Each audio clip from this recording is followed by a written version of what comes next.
sème la confusion et vous crée des rêves qui ne sont pas dans la volonté de Dieu, dans le but de vous conduire à votre propre perte. Et nous avions dit que ces esprits-là produisent des voix. Tu peux entendre des voix devant certaines décisions et tu peux t'embrouiller comme ça. Et le troisième jour, on a parlé de la place du sang de Jésus-Christ et du nom de Jésus-Christ dans la bataille de la destinée. En tout cas, vous pouvez entrer dans notre page YouTube, soit vous vérifiez dans notre page de direct, vous verrez tous ces enseignements en live, on ne saura pas tout reprendre. Et on va continuer ce qu'on a commencé le vendredi, parce que le vendredi, nous étions en train d'énumérer un certain nombre de lois, un certain nombre de principes pour vivre la loi de l'exception. Amen. Et ceux qui étaient avec nous le vendredi vont réaliser que c'est la suite de ce que nous étions en train de voir ces jours-là. Alors, pour ce matin, nous voulons voir quelques raisons pour lesquelles vous devez passer à l'action. Amen. Amen. Quelques raisons pour lesquelles vous devez plus que jamais passer à l'action. Pour vivre une vie d'exception, vous devez aussi être un homme d'action. Un homme qui sait poser des actions concrètes. Beaucoup sont devenus des attentistes, jusqu'à ce que plusieurs chrétiens aujourd'hui sont envoûtés par un esprit que j'appelle l'esprit de procrastination. L'esprit de procrastination, c'est un démon géant qui opère dans deux directions. Premièrement, il a tendance à ramener tout à demain, ce qu'on peut faire aujourd'hui. Si tu es déjà vaincu par cet esprit-là, tu auras toujours tendance à ramener à demain ou au lendemain ce que tu peux faire aujourd'hui. L'esprit de procrastination fera que vous pensiez que vous avez tout le temps. Amen. Donc vous avez tout le temps de faire ce que vous devriez faire. Et pourtant, le temps, c'est pas notre ami. Même le Seigneur travaillait en fonction du temps. Si tu lis dans Jean chapitre 9, il dit, laisse que je fasse l'œuvre de celui qui m'a appelé, parce que la nuit vient où personne ne saura travailler. Donc il avait un timing précis. Mais seulement nous, chrétiens, dans nos générations ici, nous pensons que nous avons tout le temps. Le temps n'est pas notre ami. Le premier ennemi de ta vie, c'est le temps. Parce que le temps ne joue jamais en notre faveur. Le temps est très très dangereux. Alors, j'aimerais poser 2 ou 3 bases avant de commencer ce message. Première base, c'est que savoir utiliser au bon moment ce que Dieu nous a donné fera de nous des chrétiens exceptionnels. Savoir utiliser au bon moment ce que Dieu a mis à notre disposition fera de nous de bons chrétiens. Il y a des gens qui peuvent faire de bonnes choses, mais pas au temps convenable. Voyez, que Dieu nous aide, que Dieu nous introduise dans une saison où tu fais de bonnes choses au bon moment. Savoir utiliser ce que Dieu nous a donné. Parce que nous avons souvent l'habitude de demander, mais nous ne pensons moins à utiliser d'abord, savoir utiliser ce que Dieu nous a déjà donné. En termes de dons, intelligence, sagesse, tout ce que nous avons, bien matériel et financier et consort. Je vais nous inviter à la lecture d'une portion. Nous sommes dans Matthieu. Matthieu chapitre 14. Nous allons lire. Matthieu 14. Versets 22 à 33. À 32. Matthieu 14. Vous pouvez simplement, si vous n'avez pas une Bible, vous pouvez suivre la lecture chez moi ici. Aussitôt après, il obligea les disciples de monter dans la barque et de passer avant lui de l'autre côté pendant qu'il renverrait la foule. Quand il lui renvoyait, il monta sur une montagne pour prier à l'écart. Et comme le soir était venu, il était là seul. Quelquefois la solitude est bon. La barque, déjà au milieu de la mer, était battue de flots car le vent était contraire. À la 4e veille de la nuit, Jésus alla vers eux marchant sur la mer. Quand les disciples les virent marcher sur la mer, ils furent troublés et dirent « C'est un fantôme ». Et dans leur frayeur, ils poussèrent des cris. Jésus leur dit aussitôt « Rassurez-vous que c'est moi, n'ayez pas peur ».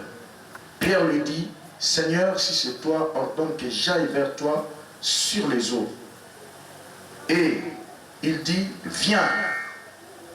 Pierre sortit de la barque et marcha sur les eaux pour aller vers Jésus. Mais voyant que le vent était fort, il eut peur et il commençait à s'enfoncer. Si tu as une Bible en français, tu peux souligner ça, ça aura son sens dans quelques minutes. Il commençait à s'enfoncer. Il s'écria, Seigneur, sauve-moi. Aussitôt Jésus étendit la main, le saisit et lui dit, homme peu de foi, pourquoi avez-vous douté? Et ils montèrent dans la barque et le vent cessa. Ceux qui étaient dans la barque vinrent se prosterner devant Jésus et dit, tu es vraiment, vraiment le Fils de Dieu. Acclamez le Seigneur, que Dieu bénisse sa parole, nous pouvons reprendre nos places. Amen. Nous voulons parler de quelques raisons pour lesquelles nous devons passer dans une vie d'action, plus que jamais. Beaucoup de gens sont comme des attentistes. Ils attendent que les événements bons ou mauvais leur arrivent afin qu'ils réagissent. Non. Ne sois pas quelqu'un qui réagit à ce qui t'arrive, mais sois quelqu'un qui pose des actes des fois, des actions concrètes. Quelques raisons pour lesquelles nous devons passer à l'action. J'en ai au moins 85, mais pour ce matin, nous allons voir 3 ou 4. Si j'aurai le temps, on peut parler des 5 raisons simplement. Vous comprenez que c'est un enseignement qui donnera suite à d'autres enseignements. Quelques raisons pour lesquelles nous devons passer à l'action. Jacques dit, montre-moi ta foi sans œuvre, sans action. Moi, je te montrerai ma foi avec des actions concrètes. Amen. À qui s'adresse ce message? Premièrement, à ceux qui pensent que tout est éternel et qui n'ont jamais compris que tout est passager et tout coule sur la terre. Première catégorie de personnes à qui s'adresse ce message. Il y a des gens qui pensent que tout est éternel. Non, mon frère, même la force que tu as n'est pas éternelle. La beauté que tu as n'est pas éternelle. Les opportunités que vous avez aujourd'hui ne sont pas éternelles. Voyez-vous? Tout coule, tout passe. Alors, il faut savoir capitaliser les temps que Dieu vous donne et poser des actes plus que jamais. Quelqu'un a dit, vaut mieux une vie passée faite avec des erreurs qu'une vie passée faite sans rien faire. Voyez-vous? Autant mieux passer une vie avec des fautes, des erreurs. Mais tu auras déjà fait quelque chose que de passer toute ta vie comme un attentiste dans une zone de confort en train d'attendre. C'est comme un monsieur qui veut traverser le boulevard. Il attend que tout le feu s'allume. Non. Voyez? Quelquefois, il y a des gens même qui traversent les boulevards sans entendre l'ordre de feu. Mais je ne t'envoie pas d'aller le faire. Alléluia. Tu as déjà vu ça, non? En plein boulevard, tu veux traverser, il y a le feu, on attend le feu. Si c'est rouge, on ne traverse pas. Si c'est vert, alors, on peut traverser. Mais il y en a aussi d'autres personnes qui arrivent, que ce soit rouge ou vert ou quoi, ils traversent. Vous voyez?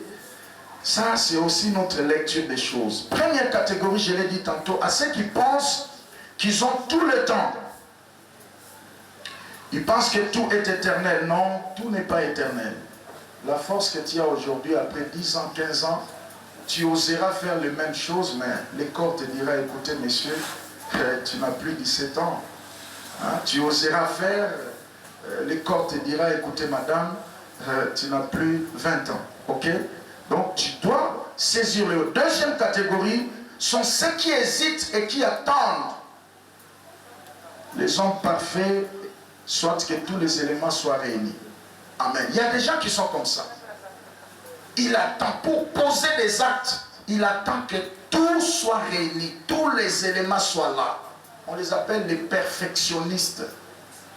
Amen.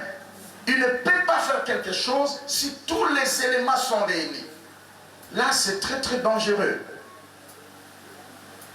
Il compte seulement aller avec des hommes et des femmes parfaits. Ces gens-là n'existent pas.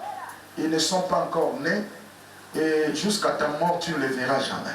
J'attends quelqu'un dire Amen. Il y a des gens qui sont comme ça. Il a un projet.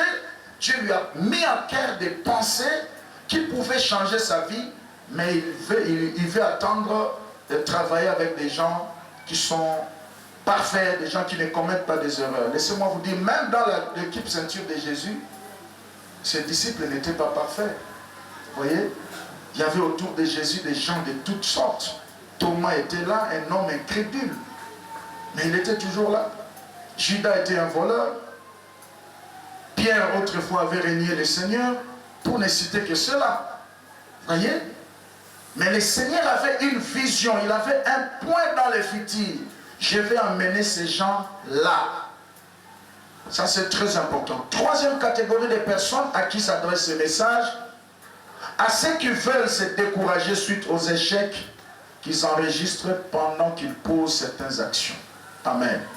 Lorsque vous posez certaines actions, il se peut que tu échoues une fois, deux fois, mais laissez-moi vous dire que l'échec, la déception, les trahisons, les départs des proches, ce sont des mots d'ordre qui marchent avec des champions. J'attends quelqu'un dire Amen. Tous ces mondes qui sont au sommet aujourd'hui, si tu veux te renseigner un peu sur leur histoire, on te dira qu'un jour il a échoué, un jour il a osé, ça n'a pas marché, un jour on l'a trahi, un jour il a été déçu, un jour, au moins on te dira quelque chose concernant leur vie. Alors ne te décourage pas. Quelqu'un a dit, l'échec est une victoire reportée. Vous voyez? Tu as échoué aujourd'hui, mais Dieu t'a gardé cette victoire dans le futur. Donc tu dois continuer à essayer. Quatrième catégorie de personnes à qui s'adresse ce message, c'est aux attentistes, à ceux qui attendent beaucoup, aux critiqueurs, aux spectateurs, à ceux qui sont là, croisant les bras, attendre que les autres posent des actions et eux, ils sont là comme des inspecteurs avec les stylos rouges en train de corriger. Là, vous perdez votre temps parce qu'aucun spectateur n'a déjà remporté les prix dans une compétition. Est-ce que tu as déjà vu le match est fini comme ça? On donne le prix pour les gagnants, la coupe, et on donne aussi la cagnotte pour les demi-finalistes. Est-ce qu'on a déjà payé les spectateurs? Non.